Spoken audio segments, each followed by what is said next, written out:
को पाया, बहुत ऊंची स्थिति को।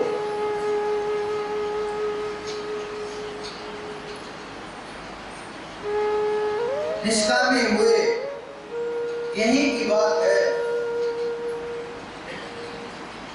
जब गोपियां भोजन लेकर के गई कृष्ण के पास, तो उन्होंने कहा कि मुझे तो भूख नहीं है, नदी के पार, यमुना के पार चले जाओ, वहां दुर्वासा ऋषि तपस्या कर रहा है। ये बहुत ऋषि मुनियों की तपोभूमि हुई है।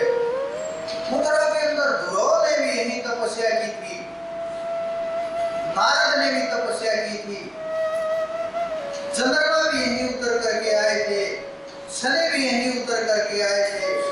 हर देवी देवता यहाँ ये सदा से तपोभूमि रही है, सदा से, क्योंकि अपनी अपनी भूमि का महत्व रहता है। क्योंकि वहां के जो वाइब्रेशन है, जो तरंगे हैं, जो वेव्स हैं, और जो सकारात्मक ऊर्जा है, वो व्याप्त रहती है। वो ध्यान साधना में बहुत ज्यादा मदद करती है और ऊपर उठाने के लिए कोशिश करती है और मददगार होती है उस परम चेतना की प्राप्ति के लिए।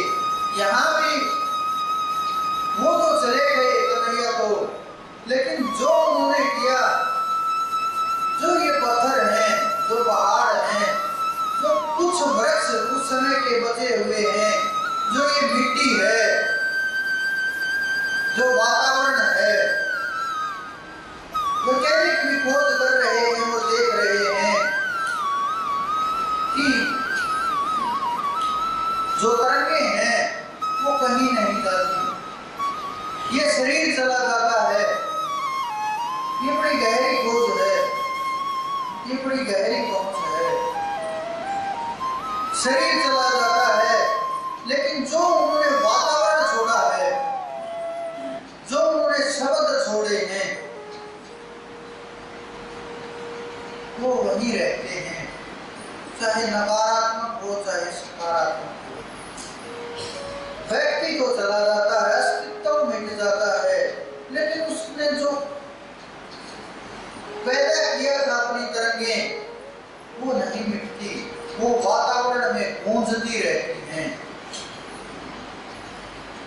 तो उन्होंने कहा कि उधर तपस्या कर रहे हैं दुर्वासा जी, वहां चले जाओ। नदी बड़ी उफान पर थी।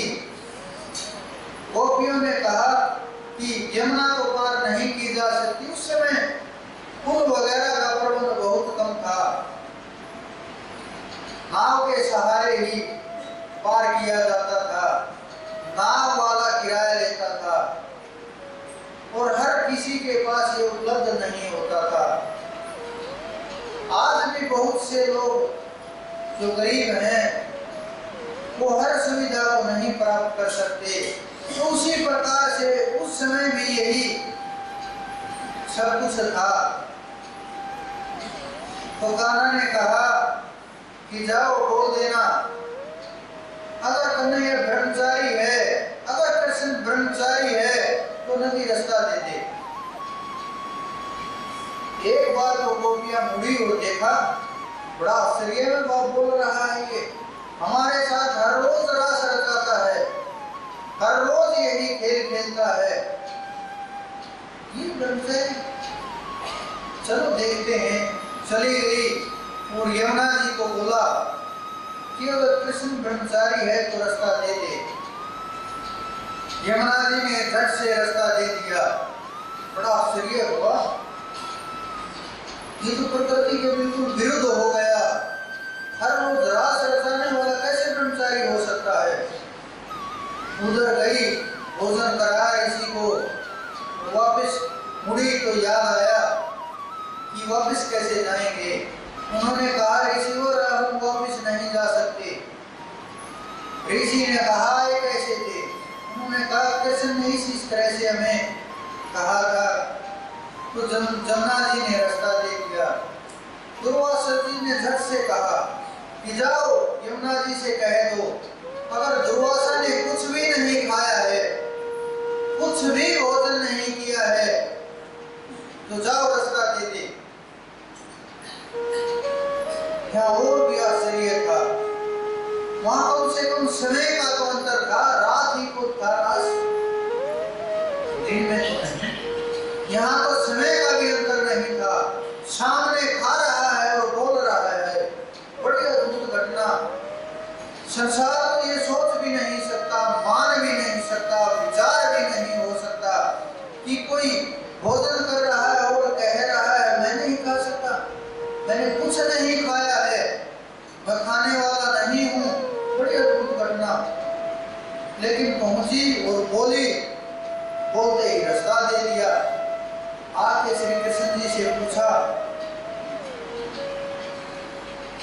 दंडवत प्रणाम करके कि प्रभु हमें ये घटना समझ नहीं आई, जो ये कार्य हुआ, आप तो ब्रह्मचारी कैसे हुए?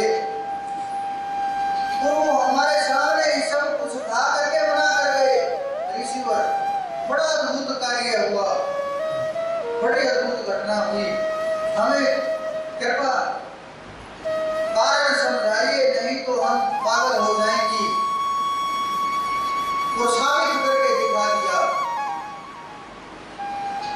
तब श्री कृष्ण ने कहा कि भोग भोगने वाला जो ये चोला है यही है, आत्मा भोग नहीं भोगती, आत्मा तो कर्म से परे है, आत्मा तो सब कर्मों से दूर है। करने वाला भी शरीर है, भोगने वाला भी शरीर है, पाने वाला भी शरीर है, पाप पुण्य करने वाला भी शरीर है, स्वर्ग नरक प्राप्त करने वाला भी शरीर है, लेकिन आत्मा बिल्कुल सबसे दूर है, सबसे अलग है, बहुत दूर। तो मैं वो दुर्वासा की एक ही आत्मा में स्थित है, समय की आत्मा के अंदर संतुष्ट है।